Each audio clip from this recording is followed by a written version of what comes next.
భవిష్యత్తు భరోసా కోసం ఆస్తుల కొనుగోలుకు మక్కువ చూపుతున్నారు చాలామంది. సామాన్యుల నుంచి సంపన్నుల వరకు రియల్ ఎస్టేట్లో పెట్టుబడే బెస్ట్ అంటున్నారు.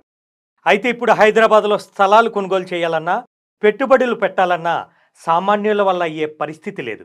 అయితే రియల్ ఎస్టేట్లో పెట్టుబడులలో అనుభవం ఉన్న నిపుణులు మాత్రం హైదరాబాద్లో ఇన్వెస్ట్మెంట్ చేయటం కంటే సిటీకి కొంచెం దూరంలో తక్కువ రేటుకి వచ్చే దగ్గర ఇన్వెస్ట్మెంట్ చేయటం చాలా బెటర్ అని చెప్తున్నారు. కారణం, ఎక్కువ డబ్బులు ఇన్వెస్ట్ చేసి తక్కువ స్థలం కొనే కంటే శివారు ప్రాంతాలకు వెళ్తే అవే డబ్బులతో ఎక్కువ స్థలం కొనుగోలు చేయొచ్చని, అలా చేస్తేనే ఎక్కువ లాభాలు వస్తాయన్న విషయం వారు అనుభవం ద్వారా గ్రహించారు. కాబట్టి అలా తక్కువ పెట్టుబడితో ఎక్కువ లాభాలు ఆర్జించాలనే వారి కోసమే శ్రీ సిద్ధి వినాయక ప్రాపర్టీ డెవలపర్స్ కేవలం 6 లక్షల రూపాయలకే ప్లాట్ను అందించే విధంగా డైమండ్ స్టోన్ వెంచర్ని రూపొందించడం జరిగింది. అది కూడా అన్ని గవర్నమెంట్ అప్రూవల్స్తో. హెచ్ఎండిఏ లేఅవుట్స్కి ఏమాత్రం